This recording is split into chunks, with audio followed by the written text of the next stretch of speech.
about is how, like, you know, people come into my office, or just in general when I have conversation with people about relationships and sex, they talk a lot about how they went to school and they got awful um, sex education, or maybe they got a lot of sex education, but a lot of it was about, you know, wrapping it up and here are your STDs to scare you.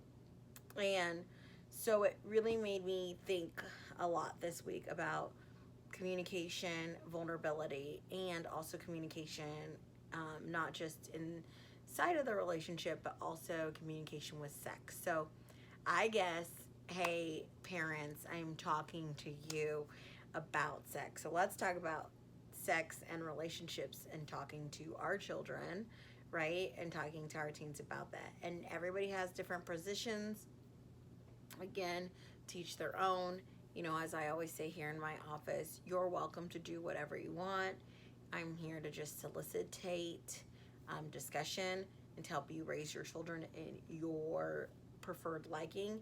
But the reality of the situation is this: if your kids are asking, that means they are, one, answer at age appropriate, but if they're asking or they're curious or they're not learning it from you, they're going to learn it from someone else. And in particularly today, I want to talk about what we did not learn from anybody.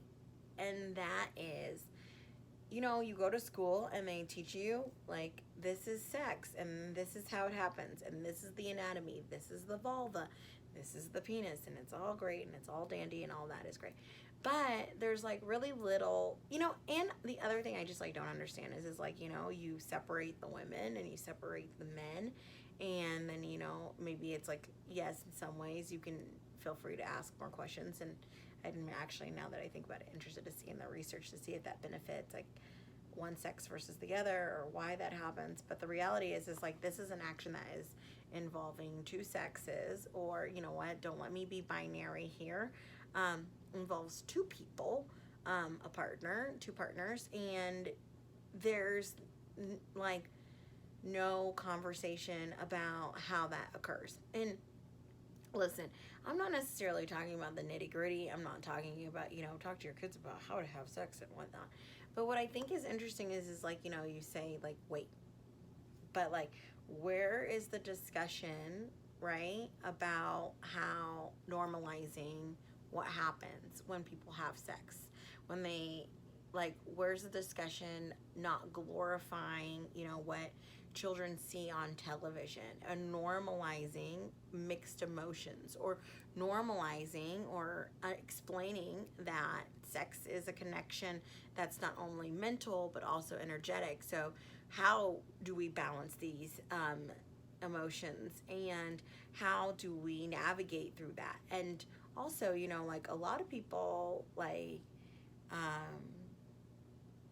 express sometimes, you know, having a conflict of morals. So, you know, maybe they're religious and religion says wait, and then obviously they're human and the body says let's go. And so like, how do you navigate if you've had it and you are enjoying it but you feel guilty, and why you feel guilty, and like respect for your body or things like that. So it's just, you know, something that's been on my mind. It's like, have these conversations with your children. And so then that way it's not necessarily this idea. I just like think about how much communication and miscommunication could be happening from young teens who are just traumatizing each other because these discussions were not had or things were not explained.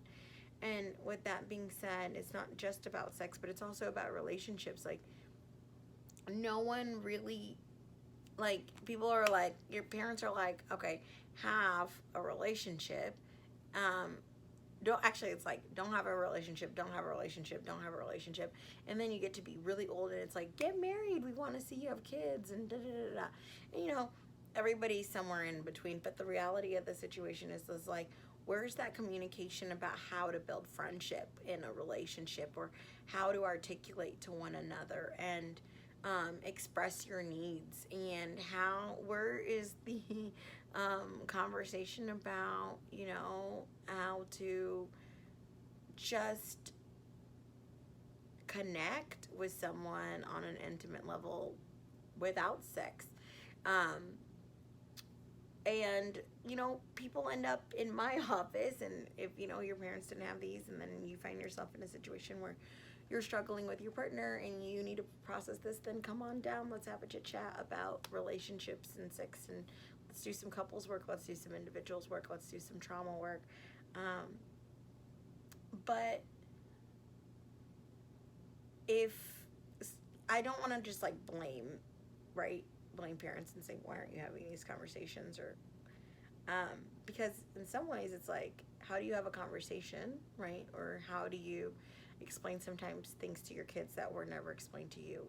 And this is what we talk about when I talk about like generationally, we pass down something that was not shared with us or not given as an example for us, and then we pass it down to our kids, and then they pass it down to their kids, and so on and so on and so on. And so this is, I guess, a quick long plug, right? At this point, I've been talking forever, to just advocate for having more in-depth conversations about how to be and how to feel, not necessarily telling them how to feel in these moments, but how one might feel or be in these more adult situations, because they're gonna do it. Like, unfortunately, most teen pregnancies happen between the hours of 3 and 5. Again, so if you think you're preventing something like super late at night, unfortunately, it's happening between 3 and 5.